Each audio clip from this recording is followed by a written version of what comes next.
Tonight on CTV News, defection damage control. If they're leaving, that means they do not have a vision for prosperity and hope. The BC Conservative leader tries to stay positive after another MLA bolts from the party. It's all about fairness. It's all about level playing field. Canada's counterpunch, dollar-for-dollar retaliation on tariffs against U.S. products, what it will mean for businesses and prices in Canada. Some people are just not responsible with the way that they use the scooters. The alarming spike of people being hospitalized in BC after crashing on their e-scooters. This is CTV News with me, Jung Lee. Good evening. Thanks for joining us. We begin tonight with the turmoil facing the BC Conservative Party. Just a day after two former caucus members announced they were forming a new party, another Conservative MLA is leaving Carrie-Lynne Finley's fold. Here's CTV Legislative Bureau Chief Rob Buffum with the growing rift on the right. And it's vital for the... Rosalind Bird, MLA for Prince George Valemount, became the second BC Conservative to leave caucus in 2 days. Advising in this letter she's becoming an independent. She likely won't be the last, acknowledged leader Carrie-Lynne Finley Tuesday. There may even be others that leave our caucus. I don't know. But if they're leaving, that means they do not have a vision for prosperity and hope that we're presenting for all British Columbians. Bird joins Peter Millibar and Ian Payton in jumping ship. Payton and Millibar say they're forming a new, more moderate right-wing party. Payton tells CTV that Finley's team offered him a job as an agriculture advisor with the same pay as he was making as an MLA if he vacated his seat and allowed Finley to run in that riding. Finley accepted the resignation of Abbotsford Mission MLA Rianne Gasper on Saturday so she could run there. Gasper was appointed Deputy Chief of Staff for the caucus on Monday. Finley denies Payton's allegations and rejects she did anything improper, including offering a financial profit or reward to any MLA to give up their seat, an act that would constitute a crime. There were some people approached. Would you be willing to step aside? I'm not denying that. But nobody was offered that in exchange for anything. Despite the BC Conservatives facing a decline in both opinion polls and MLAs, Premier Eby rebuffed speculation he might seize the moment and call an early election. We're not looking to an early election. We're looking to delivering for British Columbians in the middle of an unprecedented trade war from our closest friend and ally. And despite the ruptures on the right, former Premier Christy Clark says Eby would be wise not to overestimate his chances. I think he should be cautious about that. He will be surprised by the appetite that people have to replace the government, current government, and how quickly a coalition could come together. Rob Buffum joins us now from Victoria. And Rob, what more do we know about the allegations that MLAs were offered jobs to give up their seats? Well, Mijung, I reached out to the RCMP today to see whether or not they were investigating anything related to that. They sent me back a statement saying that, generally speaking, they don't confirm or deny if it's investigating something until charges are laid. And again, Carrie-Lynne Finley was adamant today that she has not done anything improper. Mijung. Thank you, Rob. Canada has announced its latest battle plan in the war on tariffs. Sweeping levies will now be put on U.S. products ranging from appliances to clothing. At the same time, our premier is urging Ottawa to consider playing other cards in the deck. Sinjan Alexander with the latest. The Premier is urging British Columbians once again to avoid travel to the U.S. and skip American products. He's also asking Ottawa to consider other countermeasures. First of all, when your friend kicks you in the back, one of the first rules is you don't then go and buy $12 billion of fighter jets from that person. Even so, as promised, the federal government announced dollar-for-dollar tariffs on a wide range of U.S. goods, from steel, appliances, electronic, paper, clothing. This is an unprecedented challenge imposed on Canada. But Canada will meet the moment. Canadians will meet the moment. We will meet the moment together. Trump and the White House remain defiant, releasing a statement about what they call Canadian abuse, while admitting they need us after all. Selfishly, we need aluminum in this country. We don't have it. We get it all from Canada for the most part, and we need it badly. Yet the U.S. president has set his sights on a new project, a desire to rename Lake Ontario to Lake America. Once again, he hasn't given this any thought whatsoever. No, I don't know. I'm trying to remain calm. We'll always call it Lake Ontario. Great Lakes. Period. The tariffs are certainly having an impact at home, like this metal shop in Delta. We don't know whether we should be investing in equipment or battening down the hatches. But it's also hurting businesses across the border, too. With a 50% tariff, all those costs have skyrocketed, and just that one project just cost our family thousands of dollars in profit, and which impacts the ability for us to put food on the table. I still think imposing new tariffs on Canada is a mistake. Back in BC, David Eby also suggested Ottawa should consider blocking American access to our ports, where they ship thermal coal. If you're angry, I'm angry too. It's an unjustified attack on our families, and we have been nothing but good to the United States. It makes absolutely no sense. It is an extortionate attempt by the president to force Canada, through any means necessary, to bend to his whims and his will. Canada's tariffs on U.S. goods kick in September 8th. In this trade war, that's a long way off. St. John Alexander, CTV News, Vancouver. Canadians have strong feelings about the unprovoked trade war, and media coverage and public discourse reflects that. So how is it being portrayed outside our borders? CTV's Penny Daflos brings us what Americans and others are seeing, reading, and hearing.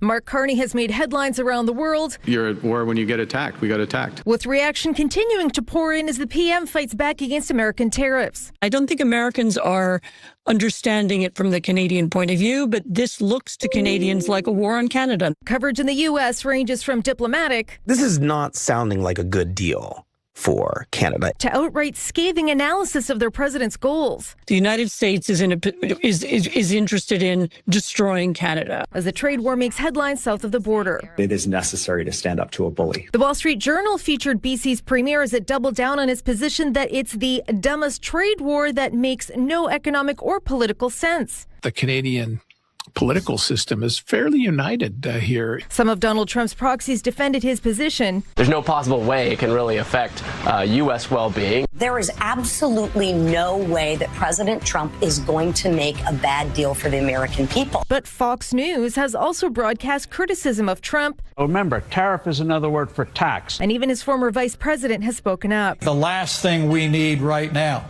as our economy is getting back on its feet, it is a trade war with Canada. Let's not forget President Trump actually questioned whether Canada was a legitimate country. From Australia to the UK, Trump is being cast as the instigator. A pattern of Trump goading the Prime Minister of Canada with public taunts about its sovereignty. Germany's largest newspaper described the dispute as revolving around farmers and the myth of Canada joining the USA, as France's biggest newspaper observed the situation has revived national unity.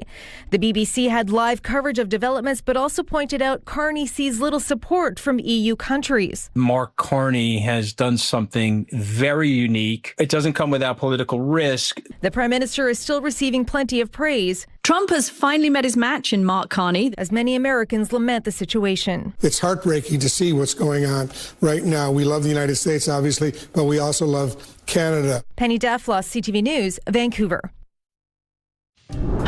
Her career spanned 6 decades and included some of the biggest hits in music history. The Queen of Country, Dolly Parton, has died at the age of 80.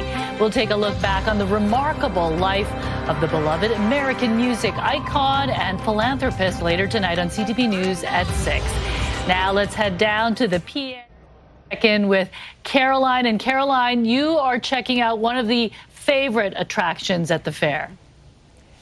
Mijung, I refuse to leave this area. Yes, I'm at the Super Dogs arena, if you will. Super Dogs in its 50th year, and I know my job is to tell you about the weather. I'll do that in 20 minutes. We have a full forecast coming up. Spoiler alert, it's sunny in Vancouver.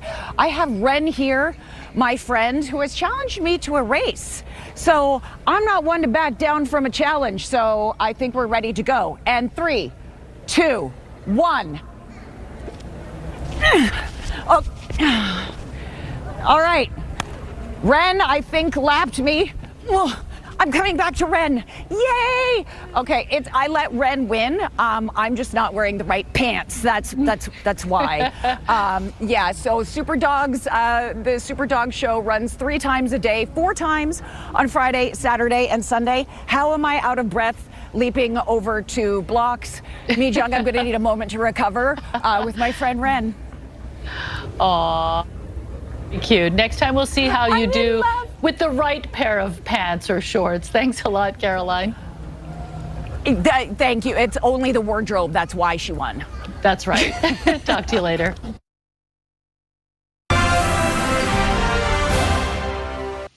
A dramatic end to a police pursuit in Langley after a shooting suspect tried to flee the scene.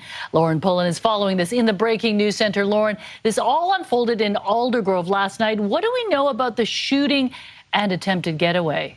Meej, the man arrested in connection to all of this, 40-year-old Kyle Jensen, is facing a number of charges, including break and enter, robbery with a firearm, and theft of a vehicle. But our CMP aren't releasing details about what exactly unfolded. Here's what we do know, though. Our CMP were called after reports of gunfire in Aldergrove at around 7:30 p.m. last night. A victim was taken to hospital in serious but stable condition. Mounties say they saw a suspect vehicle driving erratically near 256th Street and 24A Avenue and successfully disabled the vehicle and arrested the suspect. Police providing this photo of the aftermath. Investigators say they believe the shooting was an isolated incident, adding Jensen was still in custody as of this afternoon, pending a bail hearing.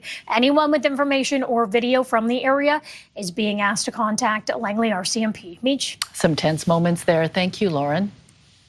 New numbers from the BC Coroner's Service show 138 people lost their lives to suspected unregulated drug toxicity in June. That's up 25% from May, when 110 deaths were recorded. The preliminary data shows people between 30 and 59 accounted for 68% of toxic drug deaths in the first half of this year, and 3/4 of those who died were men.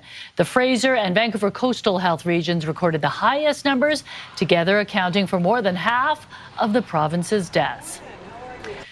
Vancouver police are looking for a man accused of hitting an e-scooter rider in the face with a hammer. Police say the victim was riding near Gladstone Street and Vanessa Avenue around 10:30 last night when a man on a silver bicycle approached from behind and hit him. A second person later reported being threatened with a hammer by a man matching the same description. The suspect is described as a white man in his late 40s with a gray buzz cut and facial stubble. They are everywhere, and tonight there is new data showing e-scooters are leading to more hospitalizations.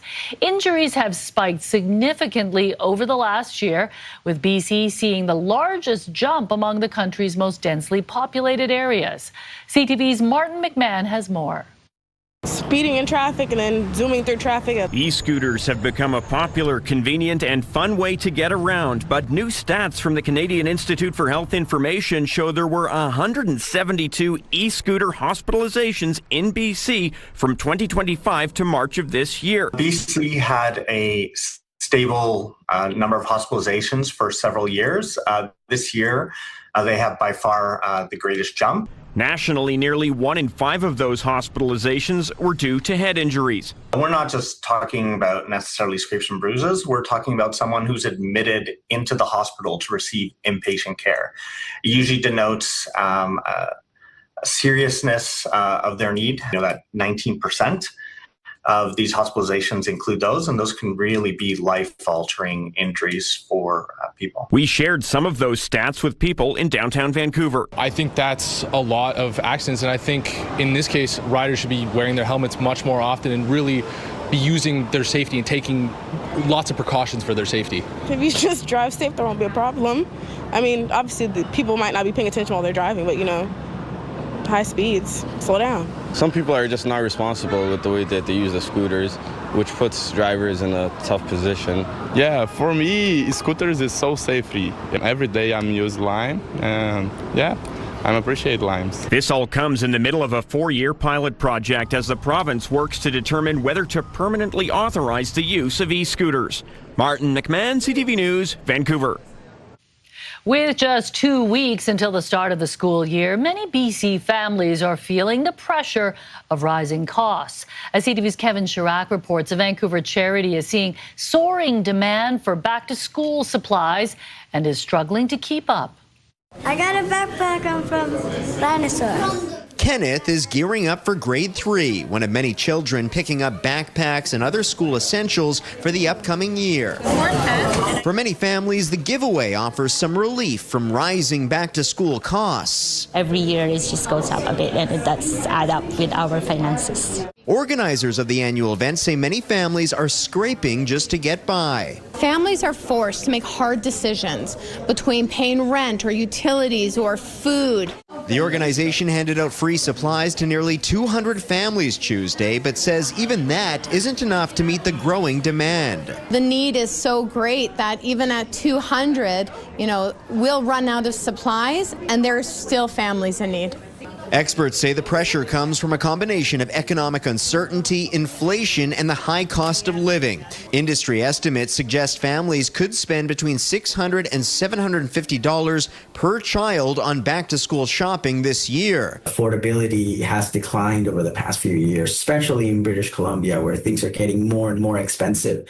Rents, food prices, beverage prices, consumer goods in general are getting more expensive. One UBC professor says expectations around back-to-school shopping may need to change. Comes from a bygone era, as we'd say, when housing was affordable, transport was cheap, and people had disposable income.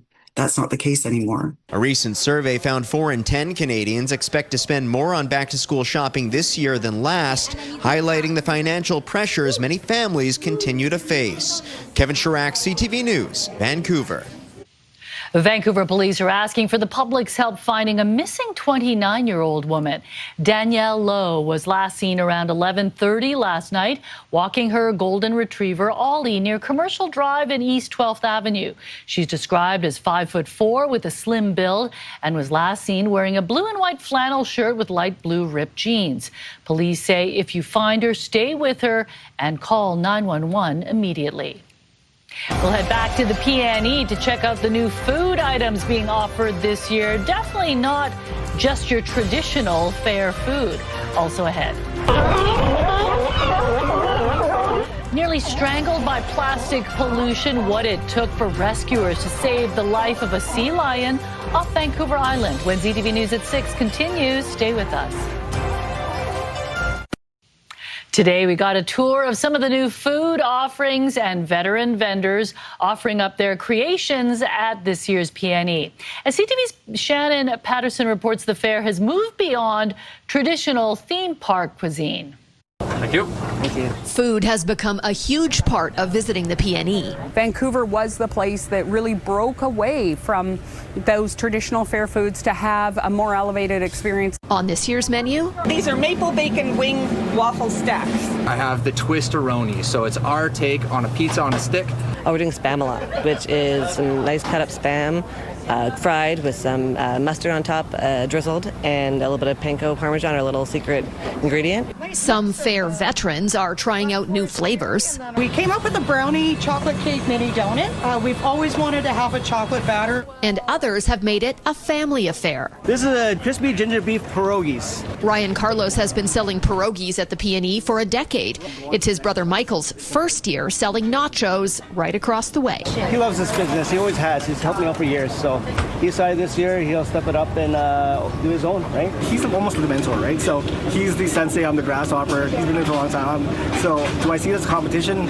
Probably not yet, but hopefully it'll be there one day. First Nations food is featured prominently this year. So this is my medium buffalo pepperoni. This is my farmer sausage.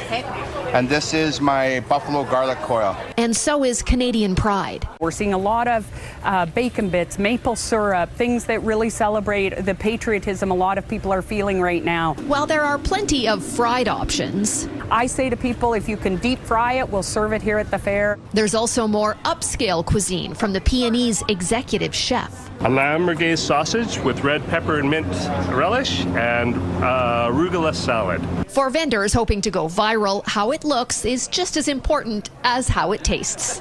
We're just so fortunate to always come back, and it's always a fun experience. I mean, can't beat the PNE. Shannon Patterson, CTV News, Vancouver. A sea lion with a plastic band tangled around its neck is swimming free once again off Vancouver Island thanks to a team of marine mammal rescuers.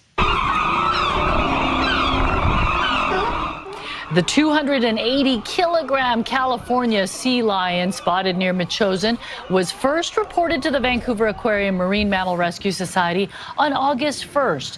The team waited for a safe weather window, which finally came August 17th.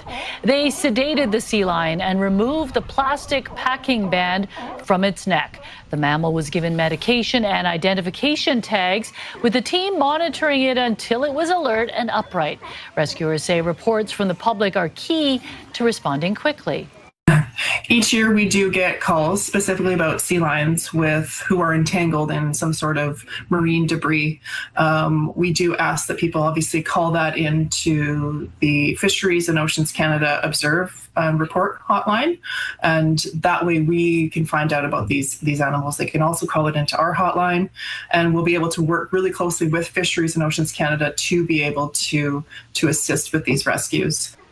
The sea lion is expected to make a full recovery with some scarring on its neck. The society says about 60% of sea lion entanglements involve plastic packing bands. How the trade rupture with the U.S. will cost you as businesses scramble to figure out how to navigate the tariff war. Also coming up.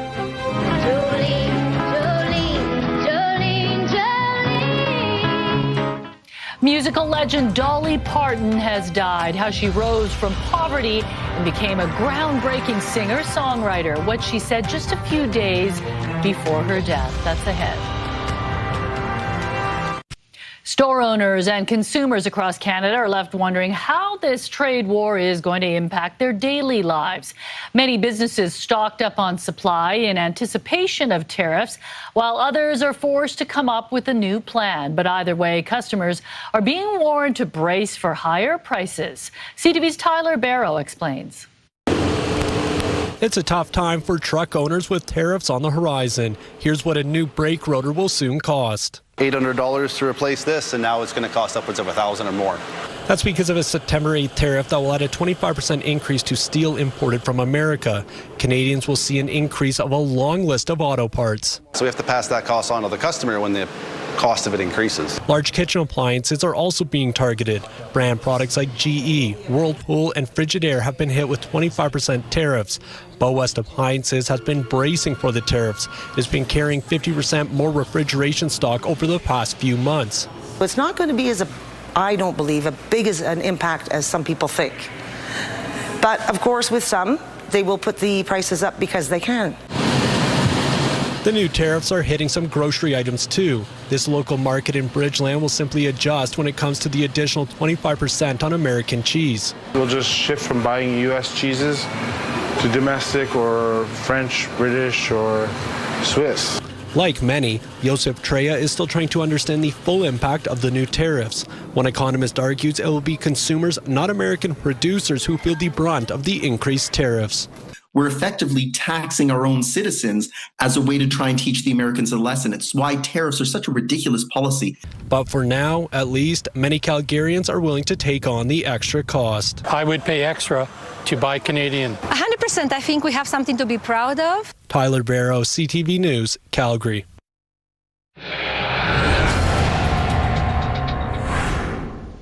We lost one of the most legendary singer-songwriters in the history of country music today.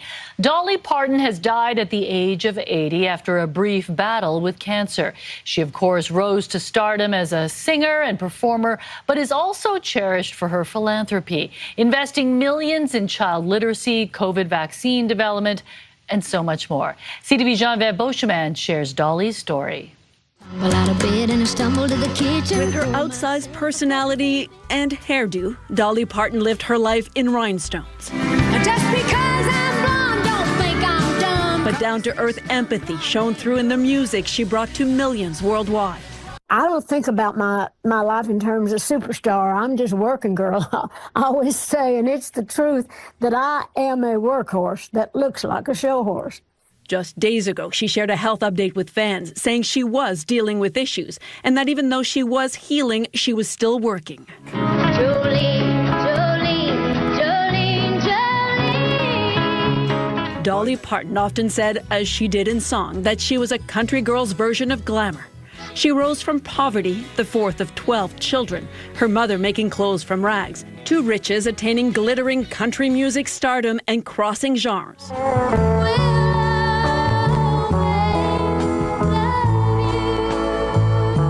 With her soprano voice, she delivered 25 #1 country hits, many of them she had written herself. She was one of the first women stars to write much of her own material. In the 1970s, her star rose. She delivered movies like 9 to 5, TV shows, and more hits. She was a country star inducted in the Rock and Roll Hall of Fame, and in later years focused on her charity work. Her husband, Carl Dean, died 17 months ago, a heartbreaking loss to Parton, who described the relationship as a great love story. Dolly Parton's nephew announced her death, as was her wish. She wants to rest in a beautiful bed of plush cotton because after a life wearing heavy rhinestones, she finally deserves to be comfortable and have some rest. Jolene, Jolene. Parton once said she hoped people would see her brains beneath her hair, her heart beneath her chest. But many also say it was her humanity that touched so many, and that her legacy is far more than her music. She was 80 years old. Geneviève Beauchemin, CTV News, Montreal. Brightly colored, squishy fidget toys are a hit with children, but now parents have been complaining of how they can irritate kids' skin. Also ahead. I could hear the cat. It was meowing, and I said, okay, just stay with me. We're almost there.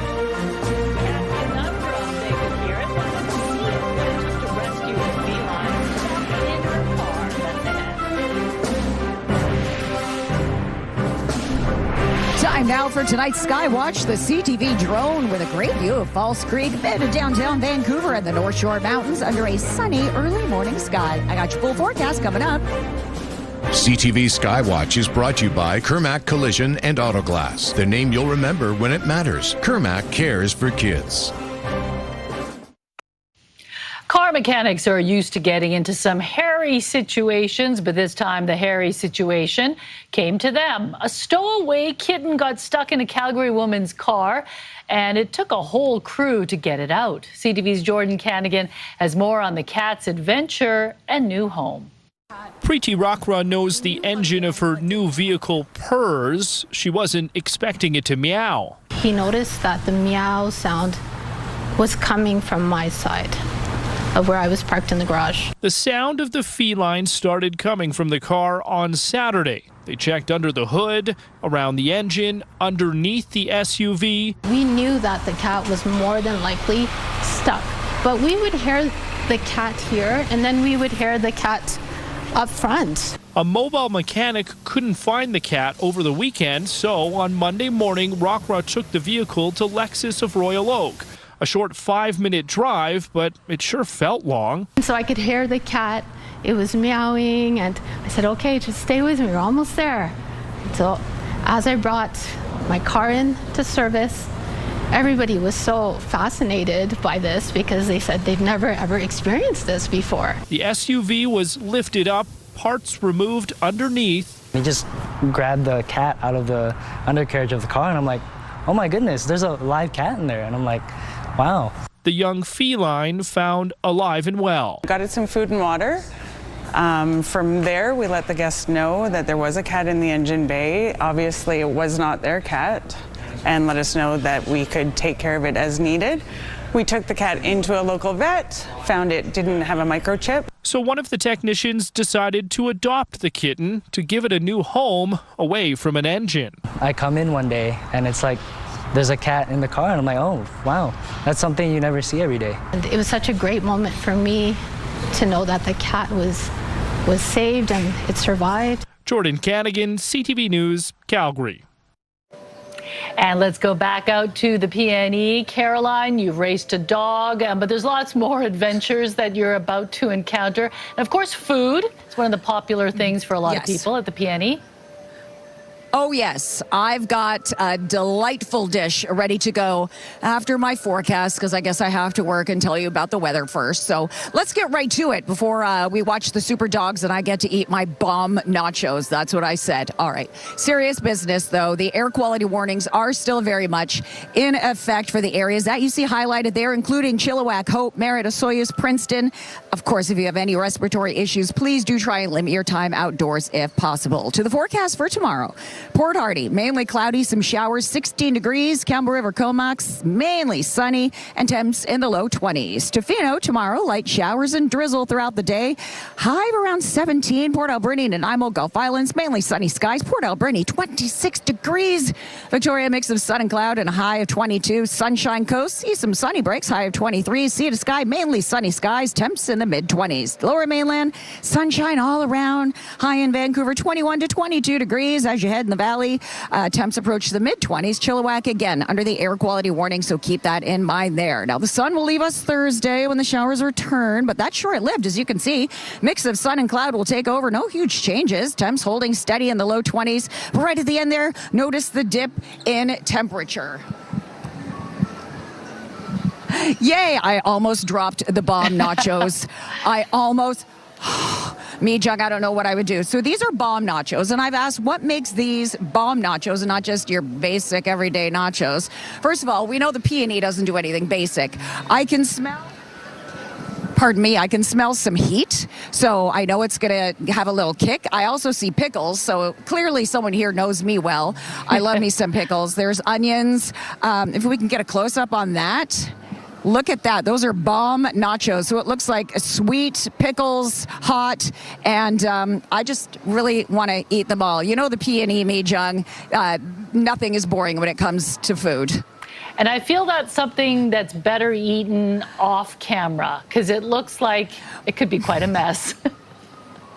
It's not going to be pretty when I get this down my throat. Yes, yeah. But it'll be yummy. So we're just going to send it right back. All right. Thanks a lot, Caroline. An upset for the Little Mountain team that's playing in the Little League World Series, also ahead. Right now, parents need more information because the safety risks may not just be limited to fake or off-brand toys.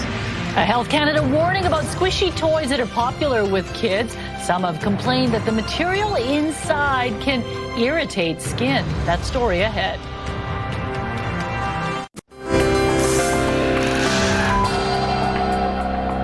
Taking a look at today's markets, a Canadian dollar traded a little more than 72 cents U.S. Oil down by more than $2, closing at around 82 a barrel. Gold saw a $3 drop. And on the stock market, the TSX up 243 points. The Dow Jones gained 160 points. Honda is suggesting it might not build an 8th assembly plant in North America unless the Canada-U.S.-Mexico trade deal is extended. The company's executive vice president said the Japanese automaker is close to full production capacity in North America and needs a new factory. But he insists if there is no trade agreement, Honda might have to change direction. It wants a plant operating by about 2030 and will need to make a decision within a year or two. You or your children may have those new viral, soft, squishy fidget toys. But if you have them, you may want to take a closer look. Counterfeit brands are being sold online that could leak, break open, and pose a serious health risk. Here's CTV's Pat Foran. Loved by kids, the bright, colorful squishy balls are often marketed as calming sensory tools. But there have been cases showing the sticky gel from some toys left kids with red, irritated, or peeling skin.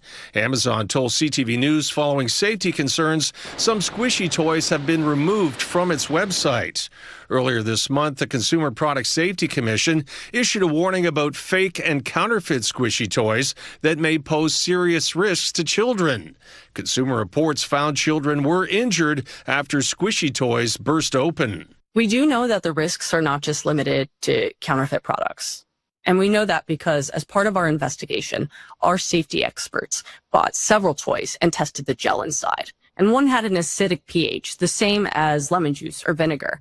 And a pH like that can cause severe skin irritation, especially in children who have more delicate skin. Health Canada received 32 reports regarding squishy toys. 4 mentioned an injury such as headache, skin rash, and difficulty breathing, and is reviewing the reports to determine whether the products meet all regulatory requirements. It's difficult and sometimes impossible for a parent to determine based on a package or online listing whether a squishy toy is counterfeit. And many of the incidents reported involved name brand products purchased at major retailers. Right now, parents need more information because the safety risks may not just be limited to fake or off-brand toys. Health Canada warns do not leave squishy toys in hot cars in direct sunlight on dashboards or other hot surfaces, as heat can cause them to burst and become a dangerous burn hazard. If your child is playing with these squishy toys, a few strategies can keep them safe. Don't give gel-filled toys to babies or toddlers. Check for holes or tears frequently, and if one does break on your child's skin, wash it off right away and throw out the toy. Pat Foran, CTV News. Ever dreamed of owning your own log mansion? Living large is still ahead tonight. Plus, Deborah's postcards. Adam meets a woman who's collected more than 1,000 postcards sent from just one person. Next on the Sawatsky Sign Off. Right now, here's a preview of Your Morning Vancouver. Wednesday on Your Morning Vancouver, we'll have the latest developments in the tumultuous trade war with the U.S. Also, what you can expect to pay for school lunches this year. We'll dive into the back-to-school food report. Are families finally getting a bit of a break?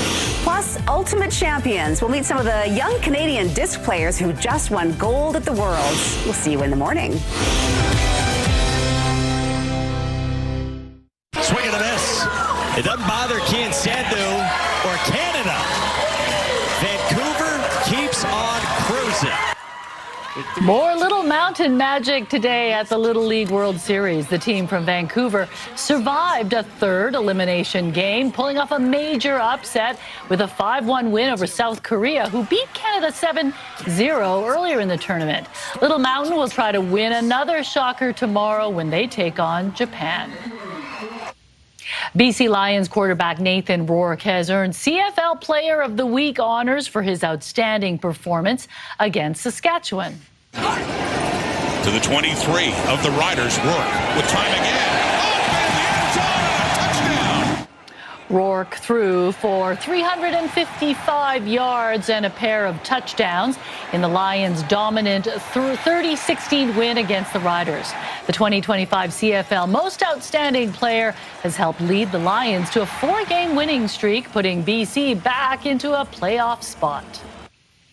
Meanwhile, the Montreal Victoires' missing Walter Cup has been found. The replica cup was supposed to spend last Thursday with forward Dana Gregg. However, the shipping container showed up from Lethbridge without the cup inside. In an update, the Victoire said the cup has been found and is ready to hit the road. The PWHL didn't say where the trophy was found or how it went missing. That's a big question. It's a mystery. It's kind of hard to hide that trophy, though. Yeah, and for it just not to be in the container, they said it was put in? Yeah, we'll never know, I guess. Okay, time to take a peek behind the curtain and check out some dream homes across the province. Tonight on Living Large, we are touring some of the most luxurious log cabins in northern BC. If your idea of luxury is peace and quiet, you'll find it at this gated riverside estate between Smithers and Houston. Get back to nature on more than 280 acres of land. Is that enough for you, Lauren? Yep. Including 20 kilometers of hiking trails and a private lake. Just under $5 million gets you the main house and 3 guest cabins, along with 16 covered garage spaces and a helipad. That is a well-equipped property. Yeah, did I see a wine cellar down there too? I don't know. I wouldn't be surprised. It's a stunning area. Well, you can have world-class salmon and steelhead fishing at your doorstep at this luxury wilderness retreat. The property sits on 101 acres just north of Tariff and features vaulted ceilings, a stone fireplace, and 3 expansive primary suites. And don't worry, the $5 million price tag also includes the home's extensive private taxidermy collection. Not so sure that's a big draw for me, but maybe for some. Yeah, they always kind of creep me out a little bit. Creepy. The eyes, right? Okay, if you want to get off the grid but don't want to rough it, this $3.8 million secluded fortress could be for you. Crafted by the Timber Kings, the 14-acre compound in the West Chilcotin has plenty of space for your family or private staff, or for my legions of servants, right? A greenhouse lets you grow lemons in the winter, and float plane and ski aircraft access means you can enjoy the property year round. And of course, you have a float plane, right? Yeah, you need all those things, though, right, when you live in a remote area. But I love log cabins. There's something so warm and cozy, even when they are massive mansions, right? On the waterfront. Okay, we'll get to the Sawatsky sign-off in a second. But, Lauren, what's coming up tonight on the Late News? Well, Mijang, it's a somber anniversary for a BC family who lost their young child 1 year ago today. 12-year-old Xavier Rasul Yankovic was rollerblading with his father and brother when he was struck and killed by a teenage driver on Vancouver Island. Tonight, on the anniversary of his death, he's being remembered at a special commemoration. We'll have more on how he's being celebrated at 11:30. Thanks, Lauren. Well, finally, tonight, Adam heads to West Vancouver, where he meets a woman who's been sending herself postcards from all over the world, all in the name of chronicling a life well-traveled. On tonight's Sawatsky sign-off.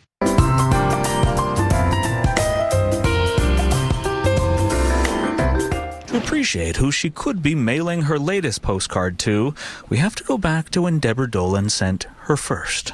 When I started wanting to escape from my small town. Back when young Deborah embarked on her first vacation by herself.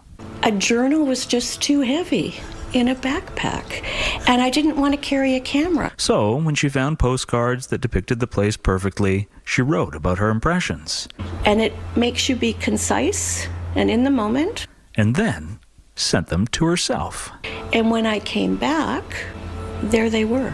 A pile of postcards to greet her. And it was just this most beautiful thing. So she committed to never stop. And now, after visiting almost 80 countries over 40 years, Deborah never travels with a camera or smartphone and always sends herself postcards. More than 1,000 so far, chronicling a life well-traveled. So it's the good, the bad, the ugly. Along with documenting where she went and what she did, Deborah's postcards reveal who she was. The memory is deceptive. The postcard, it holds a mirror to your face. Which is why, no matter the cost of the postage, the postcards are proving to be a priceless gift. I never knew how adventurous I was, how curious I was. Because were you judging yourself at the time? Always. And because they offer perspective on her past, Deborah says they inspire her to be more grateful for her present. Remind you, these are the good old days. They're here right now, and why not capture them? And why not do what Deborah often does? Mailing a postcard to herself, following a meaningful experience back home.